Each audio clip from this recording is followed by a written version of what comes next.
I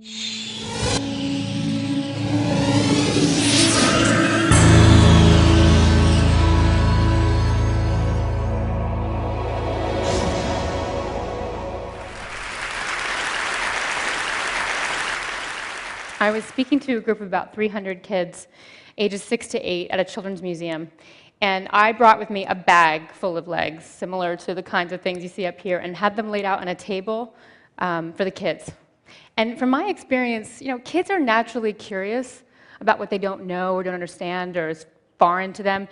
They only learn to be frightened of those differences when an adult influences them to behave that way and maybe censors that natural curiosity or reins in the question asking in the hopes of them being polite little kids. So, I just pictured a first grade teacher out in the lobby with these unruly kids saying, "Now, whatever you do, don't stare at her legs."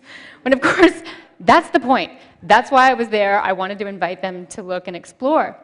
So I made a deal with the adults that the kids could come in without any adults for 2 minutes on their own. So the doors open, the kids descend on this table of legs, and they are poking and prodding, and they're wiggling toes, and they're trying to put their full weight on the sprinting leg to see what happens with that. And I said, "Kids, really quickly, I woke up this morning, I decided I wanted to be able to jump over a house. Nothing too big, 2 or 3 stories, but if you could think of any animal, any superhero, any cartoon character, anything you can dream up right now, what kind of legs would you build me?" And immediately, a voice shouted, "Kangaroo! No, no, no, it should be a frog. No, it should be Go-Go Gadget. No, no, no, it should be The Incredibles," and other things that I aren't familiar with. And then one 8-year-old said, "Hey, why wouldn't you want to fly, too?" And the whole room, including me, was like, "Yeah." And just like that, I went from being a woman that these kids would have been trained to see as disabled to somebody who had potential that their bodies didn't have yet, somebody that might even be super abled. It's interesting. So some of you actually saw me at TED 11 years ago, and there's been a lot of talk about how life-changing this conference is for both speakers and attendees, and I am no exception. TED literally was the launch pad to the next decade of my life's exploration. At the time, the legs I presented were groundbreaking in prosthetics. I had woven carbon fiber sprinting legs modeled after the hind leg of a cheetah, which you may have seen on stage yesterday. And also these very lifelike, intrinsically painted silicone legs. So at the time, it was my opportunity to put a call out to innovators outside the traditional medical prosthetic community to come bring their talent to the science and to the art of building legs, so that we can stop compartmentalizing form, function, and aesthetic and assigning them different values. Well, lucky for me, a lot of people answered that call.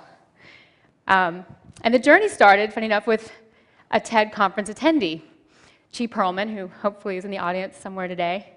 She was the editor then of a magazine called ID, and she gave me a cover story. This started an incredible journey. Curious encounters were happening to me at the time. I'd been accepting numerous invitations to speak on the design of the cheetah legs around the world, and people would come up to me after the conference, after my talk, men and women, and the conversation would go something like this. "You know, Aimee, you're very attractive. You don't look disabled." I thought, well, that's amazing, because I don't feel disabled.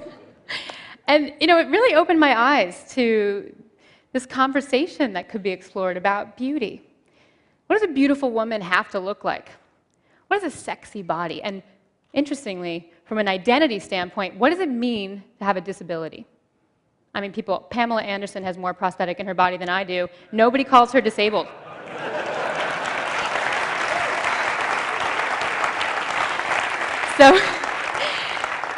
So this magazine, through the hands of graphic designer Peter Saville, went to fashion designer Alexander McQueen and photographer Nick Knight, who were also interested in exploring that conversation.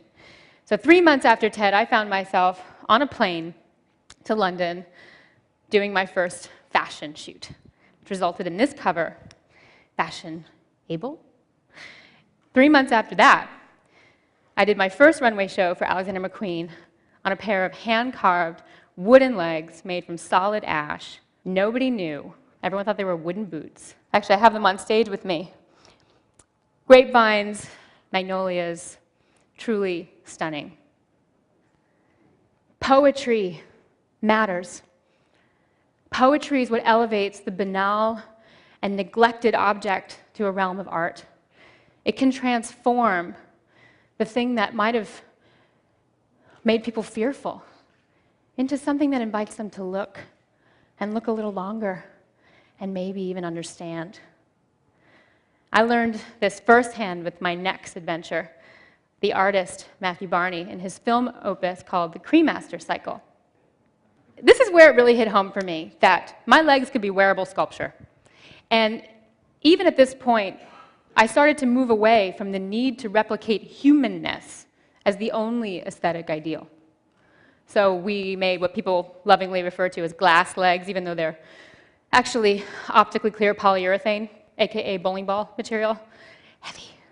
Then we made these legs that are cast in soil with potato root system growing in them and beet roots out the top and a very lovely brass toe. There's a good close-up of that one. Then another character was a half woman, half cheetah, little homage to my life as an athlete. 14 hours of prosthetic makeup to get into a creature that had articulated paws, claws, and a tail that whipped around like a gecko. And then another pair of legs we collaborated on were these. Look like jellyfish legs, also polyurethane.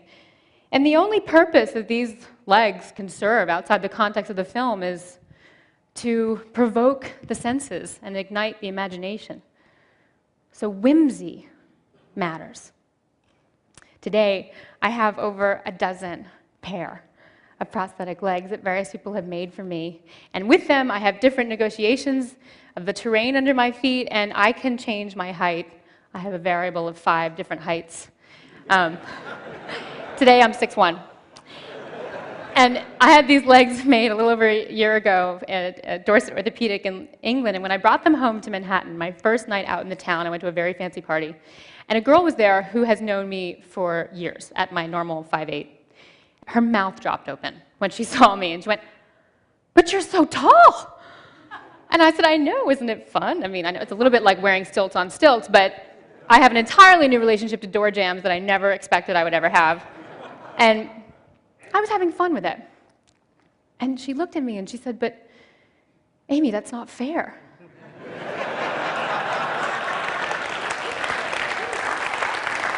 And the incredible thing was, she really meant it. It's not fair that you can change your height as you want it. And that's when I knew. That's when I knew that the conversation with society has changed profoundly in this last decade. It is no longer a conversation about overcoming deficiency. It's a conversation about augmentation. It's a conversation about potential. A prosthetic limb doesn't represent the need to replace loss anymore. It can stand as a symbol that the wearer has the power to create whatever it is that they want to create in that space. So people that society once considered to be disabled can now become the architects of their own identities and indeed continue to change those identities by designing their bodies from a place of empowerment. And what is exciting to me so much right now is that by combining cutting-edge technology, robotics, bionics, with the age-old poetry, we are moving closer to understanding our collective humanity. I think that if we want to discover the full potential in our humanity, we need to celebrate those heartbreaking strengths and those glorious disabilities that we all have. I think of Shakespeare's Shylock. "If you prick us, do we not bleed? And if you tickle us, do we not laugh?" It is our humanity and all the potential within it that makes us beautiful. Thank you.